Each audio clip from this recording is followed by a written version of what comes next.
Okay, so this one is going to be honing in on a topic I've definitely touched on before in other videos about broader topics, but it's going to be about playing characters, especially at the same time in different games, playing characters that are very similar to each other in, whichever way. Which, this is something that players do a lot. They tend to make characters that have some similarities to them, because there's things about characters you might like. For example, I seem to like resilience and fortitude and what can be boiled down to a high constitution score, basically. I like tough dudes, I guess. I don't know.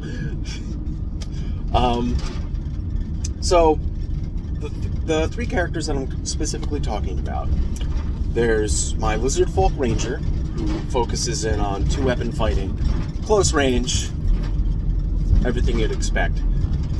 My Dragonborn Samurai Fighter, who focuses on katanas and stuff, and being a samurai. And then my Zealot Barbarian, who uses a reflavored Great Axe and does barbarian things. Now, all these characters have a lot of commonalities. They've got a bunch of health, they've got decent to really good armor class values, they've got, depending on the game, high damage, and in most, the Dragonborn Samurai is actually on the lower end of burst damage, except for actions. Don't worry about it. They're all melee dudes that get in close and do melee things. But then there's the personality differences between them and how these different characters relate to combat and how they feel about these things. And if you're not careful, all of your characters might just be bloodthirsty, I like to do the fight type of characters, which, if that's what you want to play, great. But I like my characters to have some differences. Otherwise, I'm just playing the same character with a different costume, which, So, to lay it out, Henich, the Lizard Folk Ranger, the way he views combat as, a necessity. It's something you have to do. You have to fight and kill and fight for your life sometimes. And it's about survival. In combat, he favors ambushes. He favors ending ending altercations as quickly as possible, and preferably killing an opponent as close to instantly as you can. He does not particularly enjoy combat, but he does enjoy when combat is over. He enjoys the rush of having survived a dangerous situation. That's the part of combat he enjoys.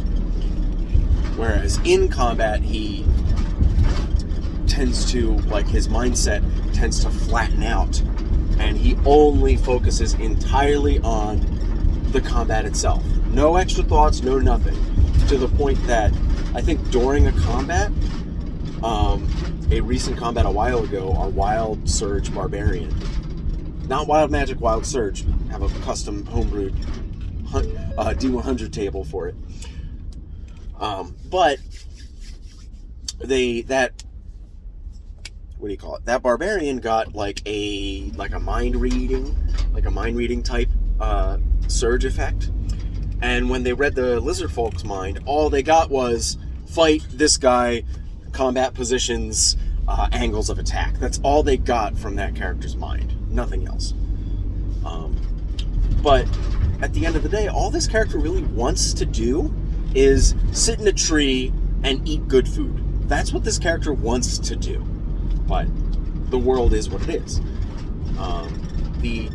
Moving on, Rascaris the Dragonborn, he enjoys combat in and of itself, but he would prefer if there was little danger in it. He likes combat as a sport. He likes sparring, that type of thing. But he does shy away from the ending of combat. He doesn't really like to kill. He knows you kind of have to.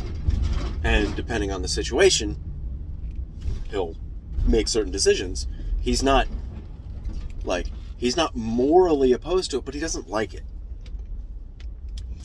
He doesn't like hurting people, but he's not like a pacifist either.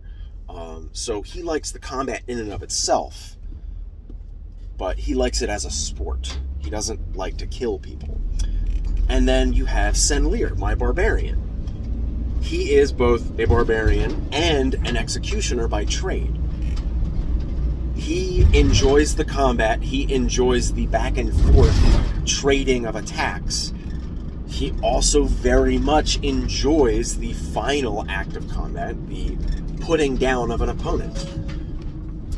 Ooh.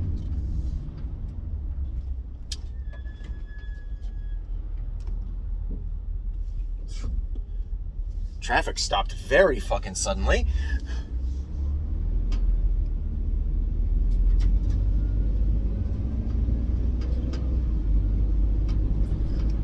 That could have been dangerous.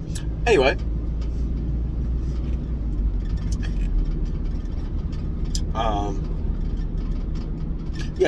This character is on the bloodthirsty side. He enjoys every aspect of combat, like attacking, being attacked, suffering, like both dealing punishment, taking punishment. He likes all that shit.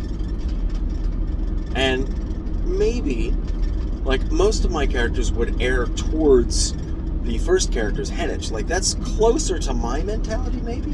But then I do enjoy combat as a sport. So, like, these three characters are just honing in on aspects of combat that I do like. Things that I figured out in playing fighting games for as long as I have. Things like that. But that's just like a single layer of these three characters and how they relate to each other through the lens of how do they feel about combat? How do they feel about killing people and fighting? Especially because they're all martial characters that have trained all their lives. That kind of thing. But then those same characters, how do they deal with social situations? And again, they're all wildly different. Henich, the lizard folk, he's from a less civilized area, and in civilization, he can be very rude. He just kind of says stuff.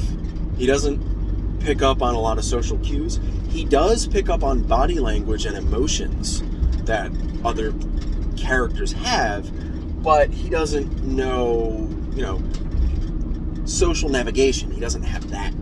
He doesn't understand that at all. But if somebody's mad, he knows. So he's very direct, but he's also very, I don't want to say the term non-confrontational, but he's very friendly in a way. Because one of the main things about the society he comes from is that you need the group to survive. The group is good. So you have to contribute to society and help other people survive because they're useful, not because they have value as a living person. But effectively he still acts relatively altruistic, even if it's selfish motivations in the first place. And that's a nice little wrinkle there. It can you might make a lot of the same decisions, but it flavors why you're making those decisions. For example, this lizard folk is now neutral good, to use alignments. He's more or less neutral good, even if just looking at his pure mindset, he's more true neutral. Because of the resultant altruism that comes from his mindset, he does good actions. Now what do you call it? The Dragonborn, he's lawful good. Very altruistic He's good to people for the sake of being good to people. Very honor-bound, has his own code, that type of stuff. Very straightforward. He's also a lot more eloquent. He comes from not necessarily high society, but high society adjacent. His family is a bunch of former nobles, so he still gets a lot of that type of training and education and stuff. So he's very well versed in social interactions. He's not the most charismatic, but he knows how to navigate those types of spaces. So he works very well as a party face or a leader. Then the barbarian, he comes from a cult, more or less, that worships the Raven Queen. And he just takes work as a traveling executioner and mercenary. And also a candle maker, and he clears dead bodies and all that stuff. But that's a wrinkle they haven't really gotten into. But